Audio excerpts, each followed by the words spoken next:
Welcome to Right from the Bible. We continue now in our study of the book of Joel in chapter 1, verse 1. So last week we began our study in the book of Joel with an introduction. And I will tell you, as small as this book is and as eschatological, if I may use that theological term, which discusses things happening in the future, that it is, and how much simile is there, how much metaphor is there. I want to go a little bit slower and try to describe things, because one of the things that has always been a concern to me whenever I teach is that those that are within the hearing of it will actually come away with a knowledge and an understanding of the book beyond what they had before. And one of the reasons as well that I want to proceed in the manner that I am going to is because if you were to go through commentaries, you're going to find out that it is hard to find two people that agree. And what we need to do is we need to take a look at the grammatical construct, if you will, of the book to get an understanding as to why that is the case. And we also need to understand as well, why is God going to do something that is going to be so horrific in judgment towards the apple of his eye? And at this particular point in time, the nation of Israel has been split into two. So you have 10 northern tribes and 2 southern tribes. So you would be defining the northern as Israel, and you'd be defining the southern as the kingdom of Judah. But what is going to come out of the book of Joel needs to be understood, that God was very, very patient. And he was very specific in the things that he said that he would do should the children of Israel make the decision that they were not going to obey. And so when we see the length of time that these things have taken, that it has taken God to come to fulfillment of, you'll think to yourself, wow, that's pretty patient. And I'm going to attempt to do something during this study that I have never done before to get us into the mindset of the time frames that are being discussed. And so let's go ahead and begin now in the study of Joel, beginning in verse 1. And it says, "The word of the Lord that came to Joel, the son of Pethuel." So he introduces himself right at the onset. As we had discussed last week regarding Joel in our introduction, he is thought of as one of the first, if not the first, writing prophets. And that he would have been contemporary to Elijah and Elisha. And so as he starts to get deeper into his writing, we will want to reflect on things that had occurred within those two prophets' day and age. If nothing else, at least to refresh our memory.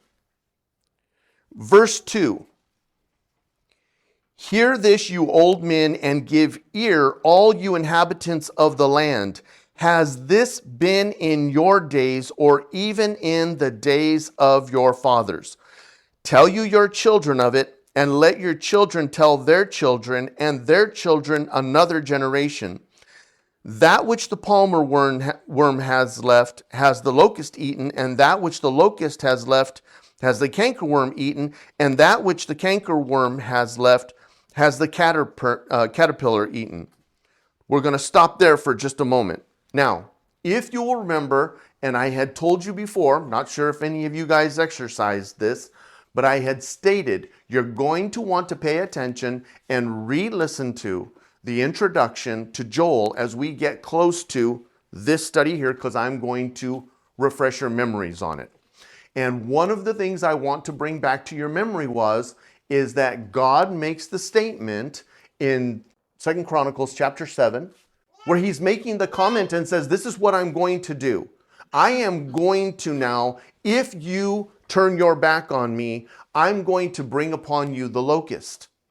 I'm going to make sure that you guys end up going into drought. I'm going to start bringing upon all these judgments for the purpose of drawing you back unto myself.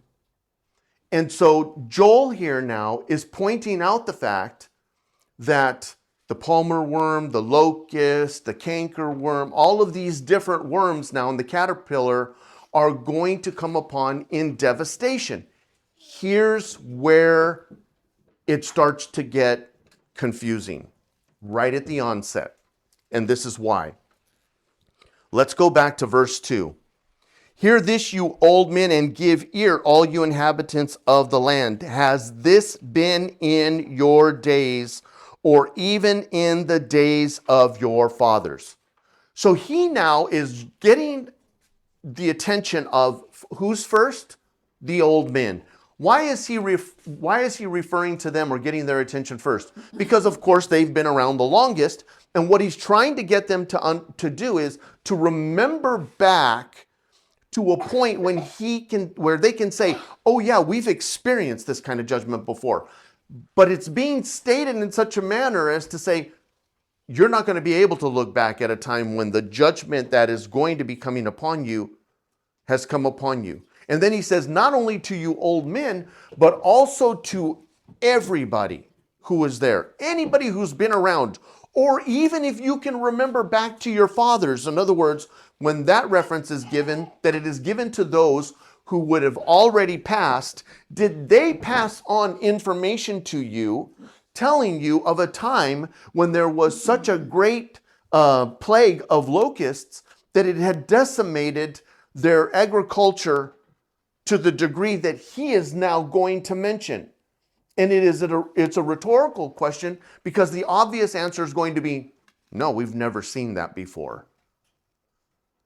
He is bringing to light a devastation that will come upon them in such a manner that no one will be able to reflect back upon it. Now, what's interesting here, and once again, I'm going to reflect back on our introduction, is that the lack of a period of time in which a king is mentioned becomes significant, because there are times within the scriptures that it says, and this happened around the time of the great earthquake, and you can now go back, believe it or not, into history, and you can reflect back and go, oh yeah, the Bible was talking about that, and it just so happened that history talked about that great event that occurred, that great storm, that strong wind, that earthquake that had happened.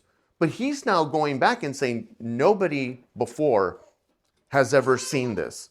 He is setting the stage for a judgment that is going to come upon Judah and Israel to such a degree that it has never been seen before, and it is going to be catastrophic. Catastrophic. So verse 2 again, hear this, you old men, and give ear, all you inhabitants of the land. Has this been in your days, or even in the days of your fathers? Verse 3, tell ye your children of it, and let your children tell their children, and their children another generation. Oh, okay, so now what he is saying is, you need to make every following generation aware of the fact that this is one, either which is happening, has happened, or two, which is going to happen, is on its way coming. Does that get a little confusing? Just a little bit, right? You understand why? Because based upon the way that Joel is writing, and everybody that bothers to spend time inside of the Word in deep study has struggled with this. Is this a plague of locusts that is happening now, where they are going to experience it and then communicate it forward? Or is Joel telling them, you need to warn your future generations of this because it's going to occur, and it's going to happen because we as a people are in a state of rebellion to God. Oh. So let's see why that would be such an issue. And for that, what we want to do now is turn to, you want to turn to Deuteronomy 28.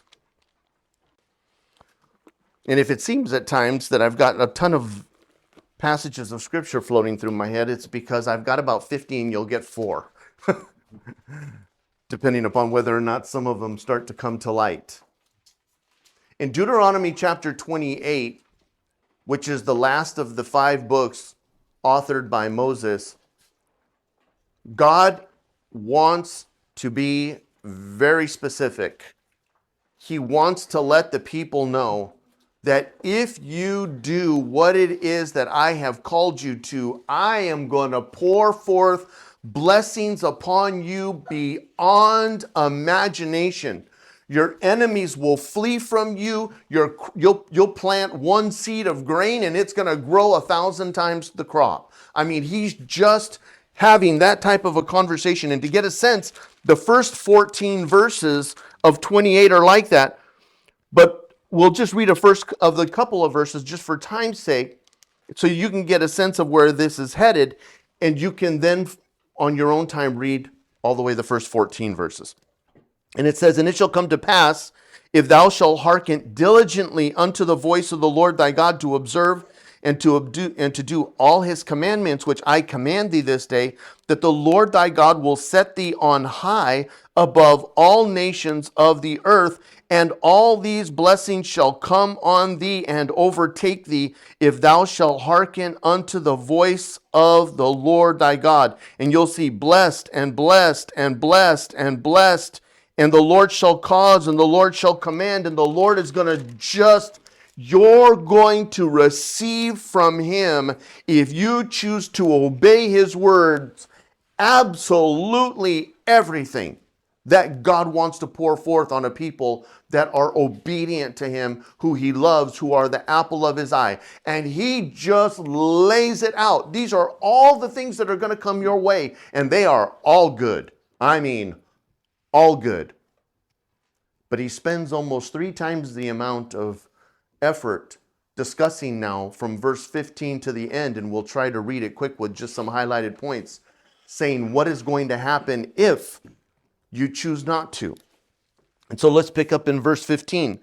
"But it shall come to pass that if you will not hearken unto the voice of the Lord your God, to observe to do all his commandments and his statutes, which I command thee this day, that all these curses shall come upon thee and overtake thee." Pay very close attention to this, because this is ugly, for lack of a better term. "Cursed shall you be in the city, and cursed shall you be in the field. Cursed shall be the basket in thy store.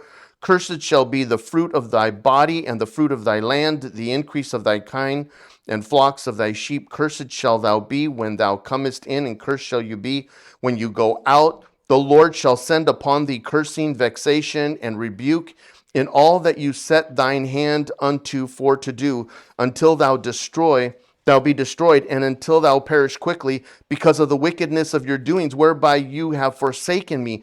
The Lord shall make the pestilence cleave unto thee, until he have consumed thee from off the land whither thou goest to possess it. The Lord shall smite thee with a consumption, and with a fever, and with an inflammation, and with an extreme burning, and with the sword, and with blasting, with mildew, and they shall pursue thee until you perish.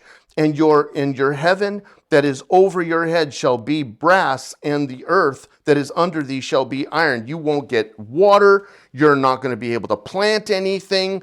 The Lord shall make the rain of thy land powder and dust. From heaven shall it come down upon thee until thou be destroyed. The Lord shall cause thee to be smitten before thine enemies. Thou shalt go out one way against them, and flee 7 ways before them, and shall be removed into all the kingdoms of the earth. Keep that in mind as we end up moving further within the study of Joel, because you're going to see a disbursement, if you will, and we'll touch upon that in a bit. Verse 26, and thy carcass shall be meat unto the fowls of the air and unto the beasts of the earth, and no man shall fray them away. In other words, you're going to get to the point to where you're not even going to get a respectful burial. You're going to die in the field and the birds are going to devour you. I mean, this is just harsh. And thy carcass shall be meat unto all the fowls of the air and unto the beasts of the earth, and no man shall fray them away. The Lord will smite thee with the botch of Egypt, and with the emerods, and with the scab, and with the itch, whereof thou canst not be healed. The Lord shall smite thee with madness and blindness and astonishment of heart, and thou shalt grope at noonday as the blind gropeth in darkness, and thou shalt not prosper in thy ways, and thou shalt be only oppressed and spoiled evermore, and no man shall save thee. Thou shalt betroth a wife, and another man shall lie with her. Thou shalt build a house, and thou shalt not dwell therein. Thou shalt plant a vineyard, and shall not gather the grapes thereof. I'm going to pause here for just a moment. But imagine if you were the individual getting this information, right? Imagine if you read the first 14 verses, and then you got into verse 30 here. You'd probably say, okay, I get the point, right? We've gotten enough. I get it. I want to obey the Lord. But he continues on. Your ox shall be slain before thine eyes, and thou shalt not eat thereof. Thine ass shall be violently taken away from before thy face, and shall not be restored to thee. Your sheep shall be given unto thine enemies, and thou shalt have none to rescue them. Your sons and your daughters shall be given unto another people, and your eyes shall look and fail with longing for them all the day long, and there shall be no might in thine hand. The fruit of thy land and all thy labors shall a nation which thou knowest not eat up, and thou shalt be only oppressed and crushed always, so that you shall be mad for the sight of thine eyes which thou shalt see. The Lord shall smite thee in the knees and in the legs with a sore botch that cannot be healed from the sole of thy foot unto the top of thy head. The Lord shall bring thee and thy king, which thou shalt set over thee, unto a nation which neither thou nor thy fathers have known, and there shalt thou serve other gods, wood and stone. Now, this is going to be interesting, because we're going to get into that in just a moment regarding cross-reference. They will be carted off, and in the areas, the places that they go, they there will serve their gods. Interestingly enough, it will actually be a fulfillment of what their desire was, because out of the book of Jeremiah, that is exactly what you end up seeing. That it says they cut down a tree. With part of it, they engrave an image. With part of it, they make a fire. With part of it, they cook their bread. With part of it, they keep themselves warm. You will serve another god in their land. Verse 38, thou shalt carry much seed out into the field, and shall gather but little in, for the locust shall consume it. You see that now? You see the locust constantly becomes a repeated thought here, both as a natural occurrence, similar to that which happened in Egypt, as well as even what happens in Africa today. I don't know if you've ever had an opportunity to see the videos of it or not, but when they have planted a field, they can tell these locusts are coming, and the people go out there and they start throwing things around in the air to get the insect from wanting to land and feel comfortable, because it can decimate your harvest. And here where we think, well, you know what, I planted a garden, and as an example, we planted a couple of grapevines out in the back, and these Japanese beetles just took them to task and they were gone. Well, that was a bummer, because I actually got some grapes the first time off. But you want to know what? If I want grapes, all I got to do is go down to the market and buy grapes, right? But what if you couldn't go to the market to get that food? You're going to see to what degree at some point in time during our study of the book of Joel, and maybe even today if time permits, how serious this lack of food was. Verse 39, thou shalt plant vineyards and dress them, but shalt neither drink of the wine nor gather the grapes, for the worms shall eat them. Thou shalt have olive trees throughout all thy coasts, but thou shalt not anoint thyself with the oil, for thine olive shall cast its fruit. Thou shalt beget sons and daughters, but thou shalt not enjoy them, for they shall go into captivity. All thy trees and fruit of thy land shall the locust consume. the stranger that is within thee shall get up above thee very high, and thou shalt come down very low. You see that? It's interesting. I want you to pay close attention to some of the stuff that's happening here, because we are actually seeing some of it repeated in our day and age. What he says here is this. When God was giving instruction through Moses regarding the sojourner that would come into the land, you were not to mistreat him. If he came into your land and then he wanted to stay with you, he was required to adapt to your laws. In other words, he gets circumcised if he wants to. He can enjoy the land, and he can do those kind of things, and you are not to mistreat him. He could become, in essence, Jewish. He could say, you are true, you are serving the one true God, and do that. But what ends up happening in the opposite, what's the opposite, the antithesis of that, is that the sojourner comes in, and then he takes rule over the land, and you now in your land are serving him.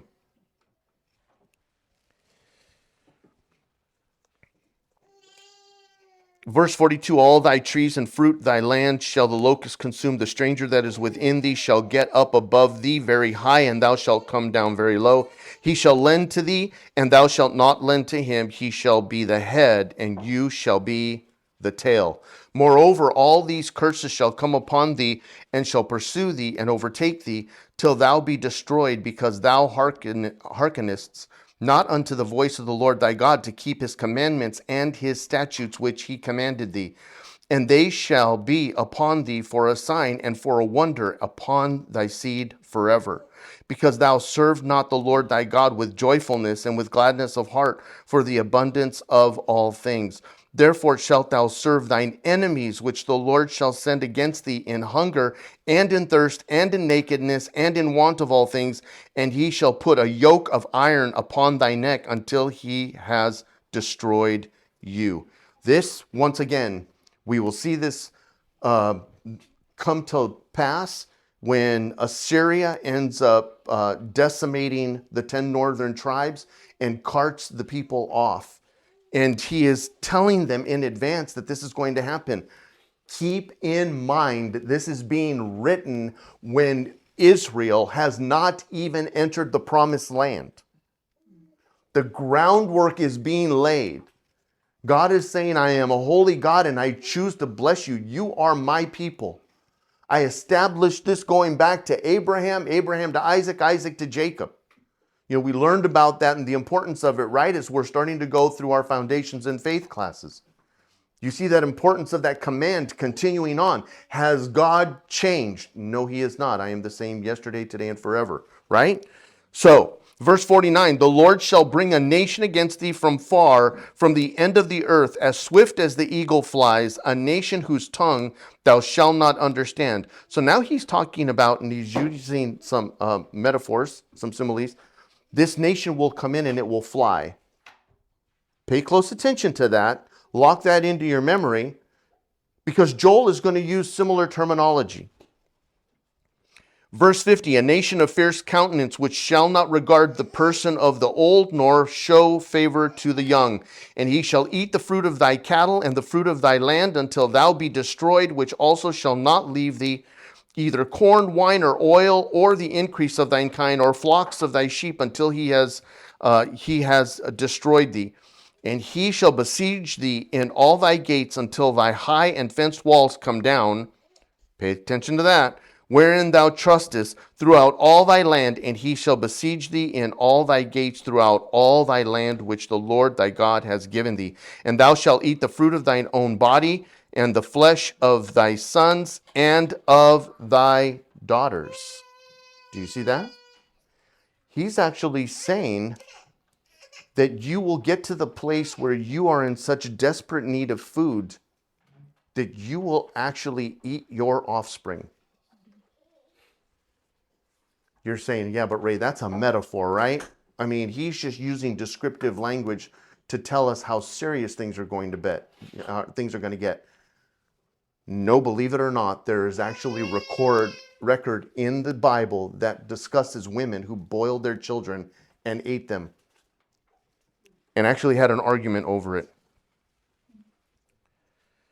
Verse 53 again, and thou shalt eat the fruit of thine own body, the flesh of thy sons and of thy daughters, which the Lord thy God has given thee, in the siege and in the straitness, wherewith thine enemy shall distress thee, so that the man that is tender among you and very delicate, his eye shall be evil toward his brother, and toward the wife of his bosom, and toward the remnant of his children which he shall leave, so that he will not give to any of them of the flesh of his children whom he shall eat, because he has nothing left him in the siege and in the straitness wherewith thine enemy shall distress thee in all thy gates. The tender and delicate woman among you, which would not adventure to set the sole of her foot upon the ground for delicateness and tenderness, her eyes shall be evil toward the husband of her bosom, and toward her son, and toward her daughter, and toward her young one that comes out from between her feet, and toward her children which she shall bear, for she shall eat them for want of all things secretly in the siege and straitness wherewith thine enemy shall distress thee in thy gates. I want you to get this picture. You have really got to let this sink in. You will better understand Joel if it does. What he describes here is one male and one female, the characteristics of them. He says, the guy that you would never, basically this is what he's saying, the guy that you would never have expected.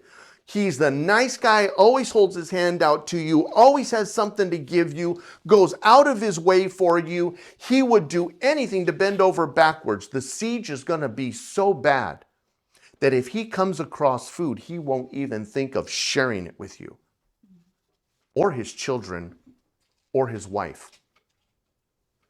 And he says the woman who you would never think would ever do something against you, she's so delicate, she's so dainty, she's so sweet, she's so kind, she's so wonderful, and wow, I mean, if she's just got nothing but kind words to say to you, she will become so sour as an individual. She will turn her back on her husband and her children, and her youngest child, she will take off where nobody else can see her. She will cook it and she will eat it to keep herself alive. This is, pay close attention to this now. I know these are not the passages that everybody runs across in Scripture. This is being written by Moses and is being told to be written by the God that we serve. The God that we serve. At a time when he is looking upon his people and saying, I am going to give you stark contrasts between what it would be like to be obedient to me and what it will be like if you choose to disobey.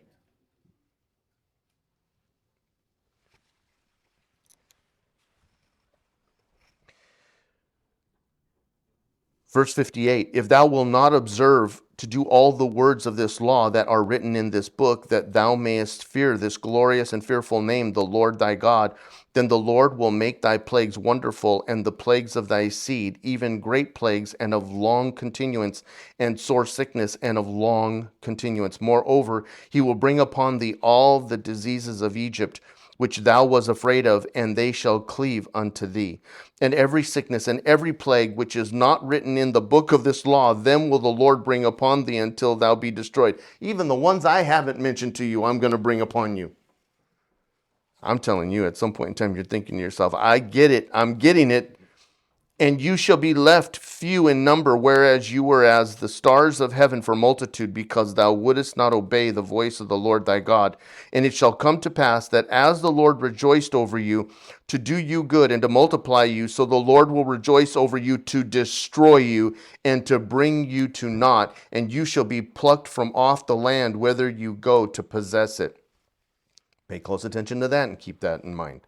And the Lord shall scatter thee among all people from the one end of the earth even unto the other, and there thou shalt serve other gods, which neither thou nor thy fathers have known, even wood and stone. And among these nations shalt thou find no ease, neither shall the sole of thy foot have rest. But the Lord shall give thee there a trembling heart, and failing of eyes, and sorrow of mind. And thy life shall hang in doubt before thee, and thou shalt fear day and night, and shalt have none assurance of thy life. You will never feel safe or comfortable in your condition. Is what he's saying to them. In the morning thou shalt say, would God it were evening, And at the evening, you shalt say, would God it were morning. In other words, man, I don't have the energy to get through the day. For the fear of thine heart, wherewith thou shalt fear, and for the sight of thine eyes, which thou shalt see. And the Lord shall bring thee into Egypt again with ships, by the way whereof I spake unto thee. Thou shalt see it no more again, and there you shall be sold unto your enemies for bondmen and women, and no one shall buy you. They don't even want anything to do with you. Even if you were up for sale, you wouldn't get it. Now we have an understanding, before anything was to occur, what God is saying to them, both in promise of blessing and in stark warning on how to behave. Now, we had talked before last week, and I want you to turn there again, if you will, with me. It's 2 Kings chapter 11. 2 Kings chapter 11. This is the period of time that people have concluded that the book of Joel is being written, right? And there are very positive things happening in Judah at this point in time. Remember, Athaliah makes the decision she's going to wipe out all of these descendants to the king so that she can rule as queen. One of the young men actually escapes, Joash escapes by his aunt and the nurse who watches over him, and he is now brought back into the kingship at the age of 7. He has done so by Jehoiada, the high priest, and they are starting now, if you will, to begin a revival. And so let's pick up in verse 16 of 2 Kings chapter 11, and it says, and they laid hands on her, and she went by the way by the which the horses came into the king's house, and there she was slain. And Jehoiada made a covenant between the Lord and the king and the people, that they should be the Lord's people, between the king also and the people. So the high priest is saying, look, we belong to the Lord, and we're going to get back on track with the Lord. And in verse 18 it says, and all the people of the land went into the house of Baal. They broke it down, his altars, his images. They broke they in pieces thoroughly, and slew Mattan, the high priest, or the priest of Baal, before the altars. And the priest appointed officers over the house of the Lord. And he took the rulers over hundreds, and the captains, and the guard, and all the people of the land. And they brought down the king from the house of the Lord, and came by the way of the gate of the guard to the king's house. And he sat on the throne of the kings, and all the people of the land rejoiced.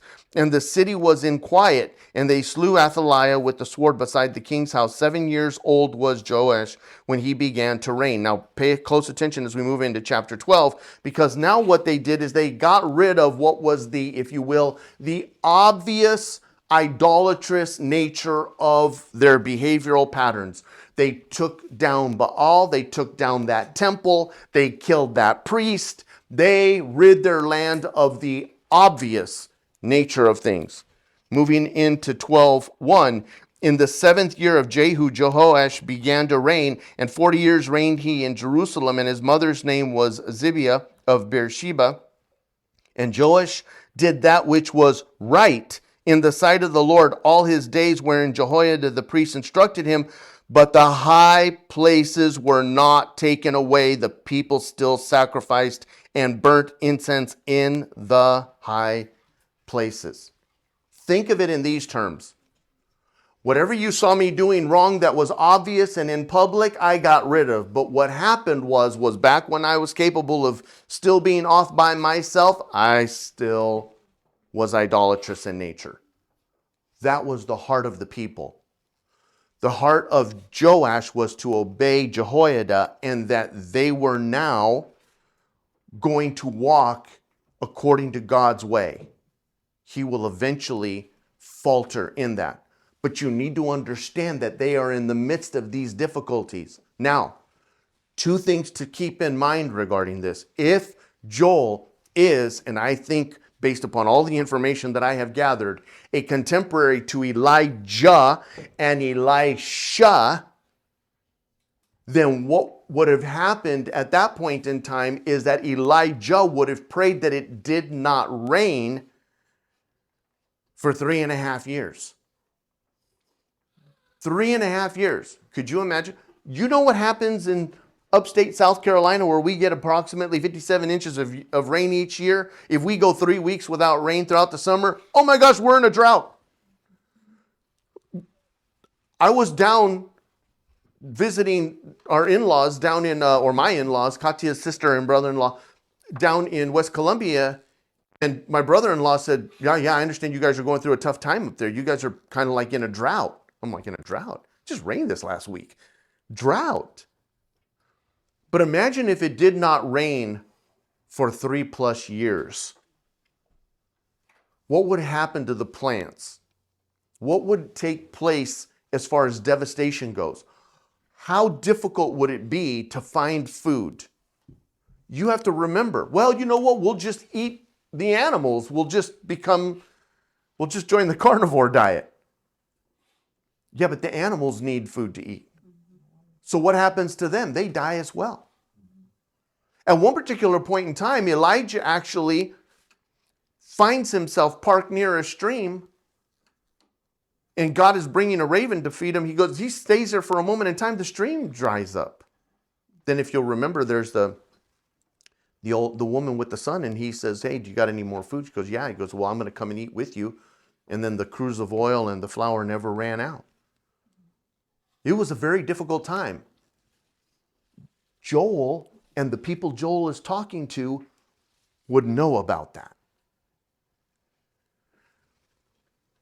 Elisha's day, Syria comes up and lays siege to Israel, the northern kingdom, and the siege becomes so difficult that while the king is walking upon the wall, because they have basically shut themselves in for defense, a woman cries out to him, and you can read this in 2 Kings chapter 6. A woman cries out to him and says, King, king. And he's like, woman, what have I got to do with you? He thinks she's asking him for food. There is no food to be had. That's not what she wants to discuss with him.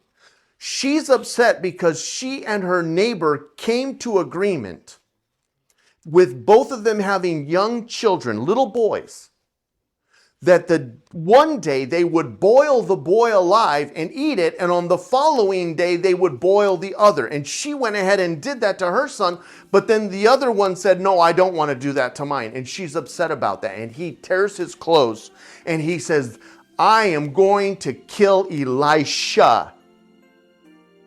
You want to know why? Because you always go after the messenger, right? That's going to fix the problem. We will have to interrupt our study there. Join us again as we continue on in our study of the book of Joel. Until next time, may the Lord richly bless you as you continue to grow in the grace and the knowledge of the Lord Jesus Christ.